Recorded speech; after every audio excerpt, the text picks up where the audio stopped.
kasambahay. Yung Christmas party nila Zainab at birthday rin ni Miss Bago, di ba nagkasambahay? Maaga nga kami nagising ni Zainab. Syempre, dahil birthday ni Miss Bago, maaga din siya nagising. Hindi ko nga pinapansin, kunwari, hindi ko alam yung birthday niya or nakalimutan ko.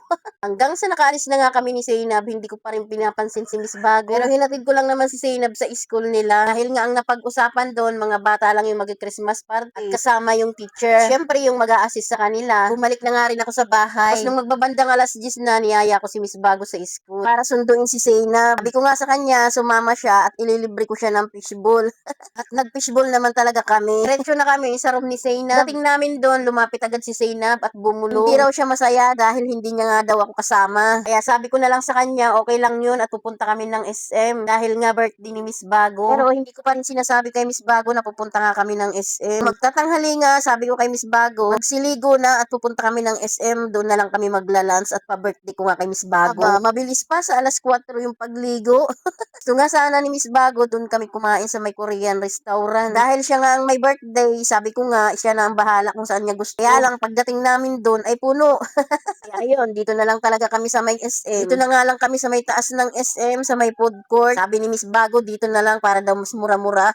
Buti na lang at nagdesisyon yung may birthday magtipid-tipid.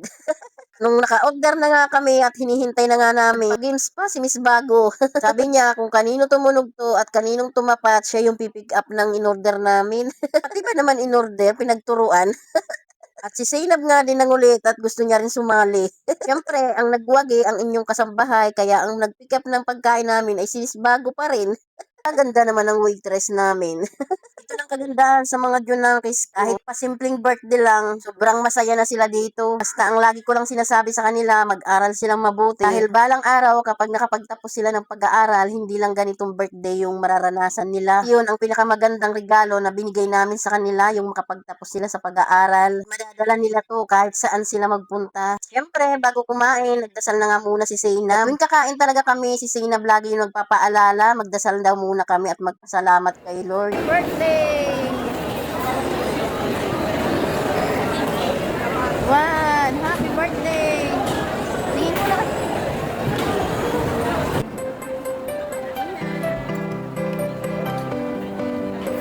Talagang di mo may iwasan paglaruin.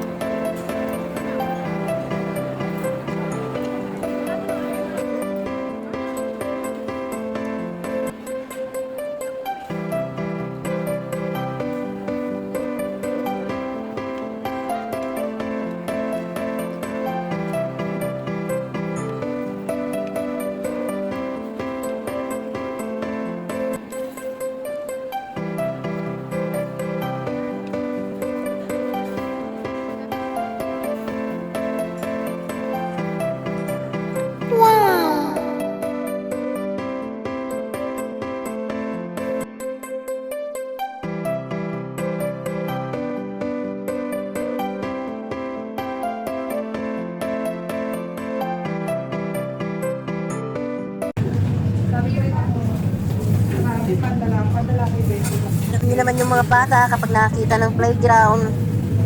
Bago kami bumaba dito, siyempre naglaro-laro muna si Zainab.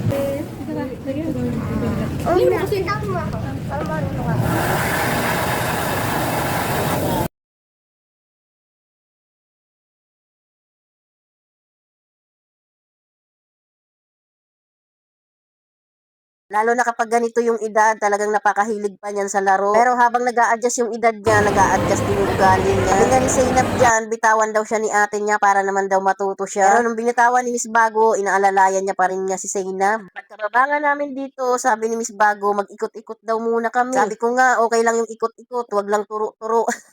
Kasi makakita ng ituturo ay magpa-shopping pa. Kaya sa kaiikot namin, kaiikot or kalilibo, napadaan kami dito sa may bahay kubo na maganda.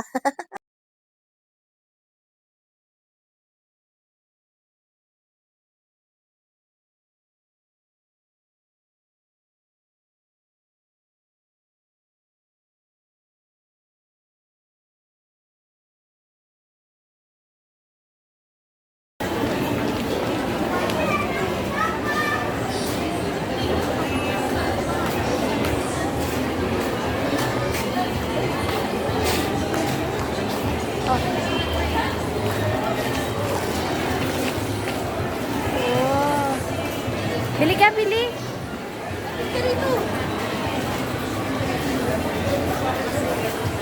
Ay, ano ba yan? Kano ganito? Kung nagsisip daw po kayo matapos. Kung nagsisip daw po kayo. Patay mo.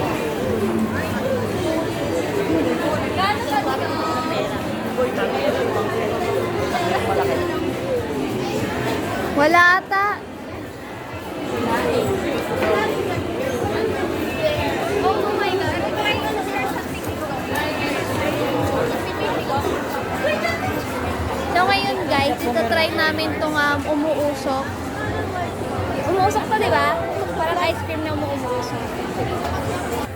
Parang hindi ko naman to. Wow! Wow! Dito ka bunso, dali, para makita mo. Wow, tingin ka dito, anak ka, tingin ka, dali, tingin ka. Ah.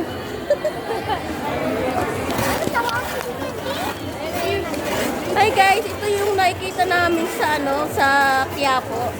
So ngayon, matatry na namin itong umuusok na. Ito ganito. Anong pangalan nito, te? Ha? Smoking bowl. Bowl. Smoking balls. Matatry na namin yung napapanood lang namin to dati sa sa mga nagba-vlog sa Quiapo. So ngayon matatry na namin itong umuusok na to.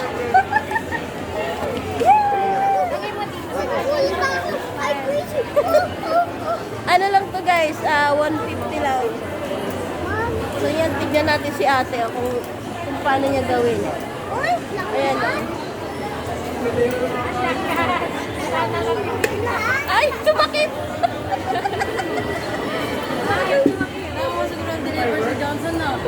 Bali pa binigay po ng number 1. Okay na sa ano. Anong flavor niyo, ma'am? Pag, ano yan, pag, umuusok, ganun? Dagdagan pa.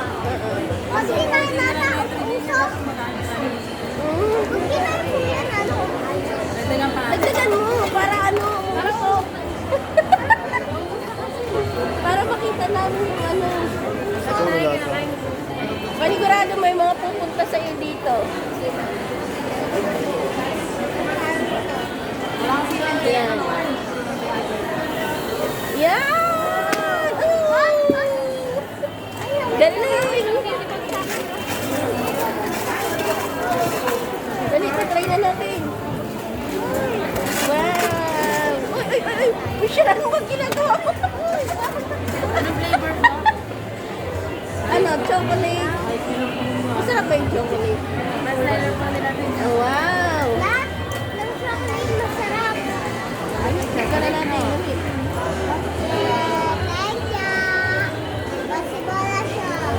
Ito na siya guys, oh. So tara, tignan na natin. Wow! Ika lang, tignan natin.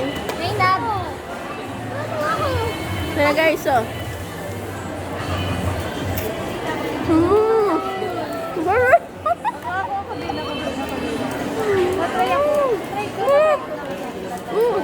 Sarap! Huwag pagit anak ko. Ito, anak mo. Pakita mo lang nila. Galing!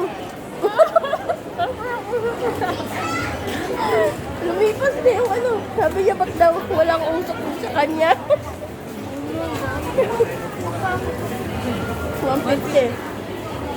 Ako ngayon, magbayad. Diba? Hindi mo sa akin. Ang sarap. Punta na kayo dito sa ano, para matry nyo na. Nandito lang to sa may harap ng...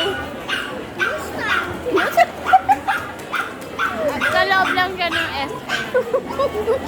Ang sarap. Punta na at nang matry nyo na. Sige. Sige. Ay!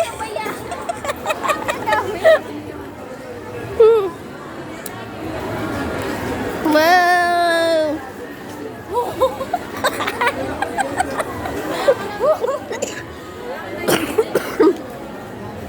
na lang ang sigarilyo. Pausukin mo.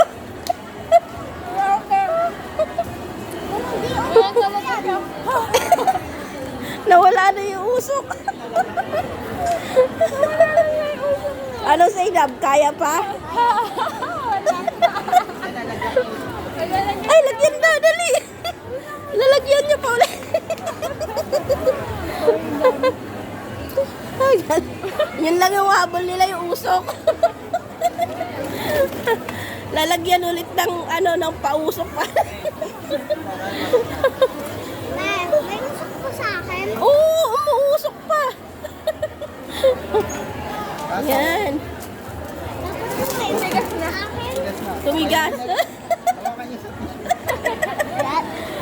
Ay, ang tigas niya. Oh, dali. Try mo na. Oh. Ay! Ay. Nanigas. Oh, sa'yo na lang. Dali. Ano masasabi mo? Ha, Zainab? Sisira. Masaya. Thank you. Tara na. Thank you, thank you. Next time ulit. May paano ito makuha? Ha? Dali na, halika na.